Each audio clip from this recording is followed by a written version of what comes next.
Hi, my name is Christopher Hart. I'm the author of many books on drawing cartoons and manga and figure drawing, and today I thought I'd show you how to draw something that could be very useful to you in a three-quarter view. There's a front view, there's a side view, and the three-quarters in between. That's the most common view. And I'm going to show you how to use layers in a three-quarter view to give it some depth, give the face some depth. All right, let's start with this sort of egg shape and a neck coming this way. And this is the center line, and this is the eye line. So you can see right now, I'm slowing down so you can catch up, it's facing over here. It's not a profile, certainly not a front view. Okay, now let's start right here at the bridge of the nose. Where the X is the bridge of the nose. And I'll just indicate it lightly. And the tip right here, like so. I mean, that's all you have to do. And all of a sudden you know what direction the character is facing. Now I have a big eye over here. Kind of an almond look, but it points a little diagonally. Not flat, diagonally, up that way. Same thing on this side. And for fun, let's have her peeking out the side, looking out the side. Gives a little more action.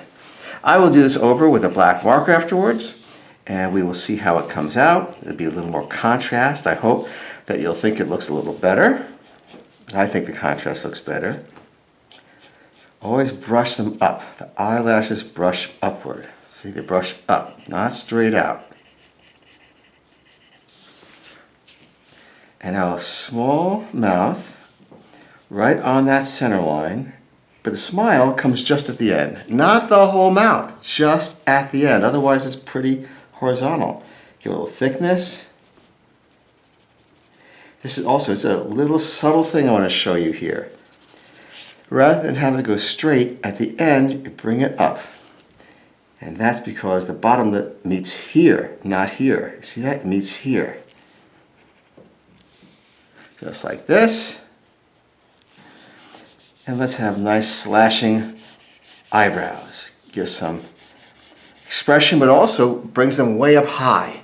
So it kind of opens the face up. Now we'll use a little contour. And most people wouldn't even notice it, but they'll like the impression it gives them. But you'll notice it because I'm going to show you now, and hopefully you'll want to use it.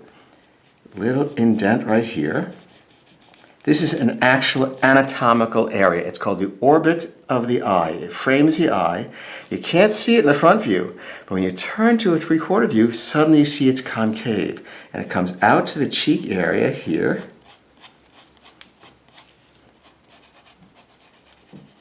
Like this.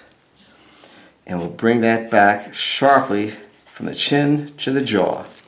Now I'm going to reposition this. You're always looking at what you've got and seeing if you need to make an adjustment. That's part of drawing. So I'm going to bring this in a little bit, and I'm going to make this a little thicker. Yeah, I think that works better. Now flatten it out.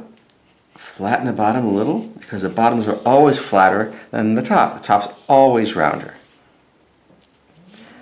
Now I'm going to bring this bit of hair down in front of the face and chop it like this.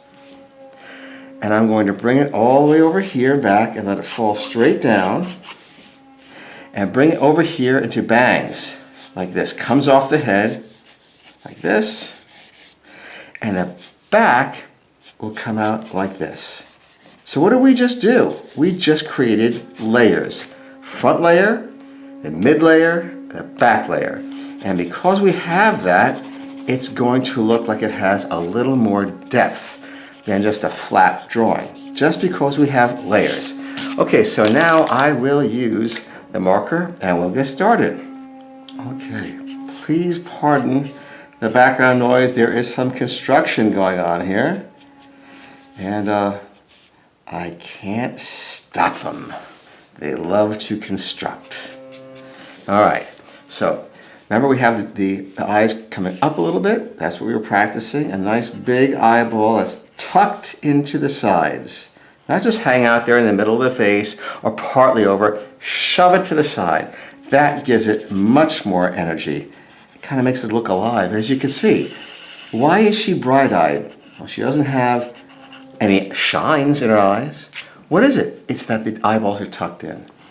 Okay, so again, we talked about brushing the eyelashes up like that, and nice tall eyebrows that lift in the middle, a little crease here to indicate an eyelid. Okay, so here's the curve at the bridge of the nose, and I think this needs to come forward a little bit. See, I'm going to make the adjustment right here. See, if I take this normally out where it is, it's a little further forward than the other. So I am going to do that because I can. Anytime you can make an adjustment that you think should be done, do it. Okay, here we go. And we talked about how those lips are, that little slanted diagonal front right here, and the bottom lip nice and round.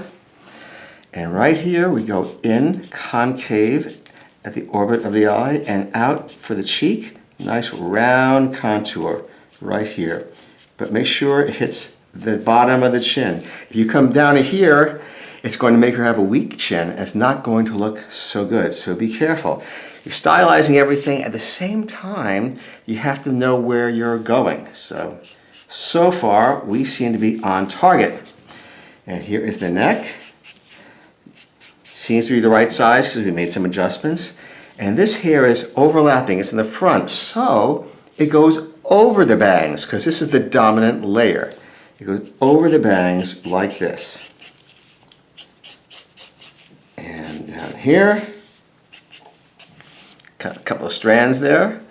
Here are the bangs.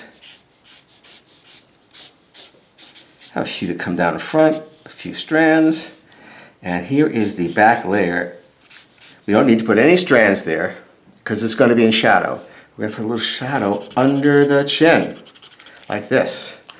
And I'm going to now, if I can find my trusty pencil, I'm going to shade the back, because that's going to make it look like it's receding even more, which is a good thing, because this won't have that, and it'll look like it's popping at us. Let me erase some of this stuff. If I were doing this for publication, I would trace it over rather than erase a ton of times. It's more freeing. Because if you're doing it and erasing and everything, you don't want to erase too much. You might ruin it. So what I do is I put the tracing paper over it and I erase as much as I want. All right, now we'll add a little bit of shadow for the eyelid. And a little bit of shadow here for the eyelid. And also for the upper lip, not necessarily the lower lip. Because light comes down from here, hits the top of the lip, and causes a shadow. And that's why. That also happens with the top of the hair, just a little bit. It adds a layer that causes a shadow. All right, I think we are there for today. But I hope this isn't the only day. I really hope you'll join me again. I have new videos every week. Please subscribe, and thank you so much for joining me today. Bye-bye.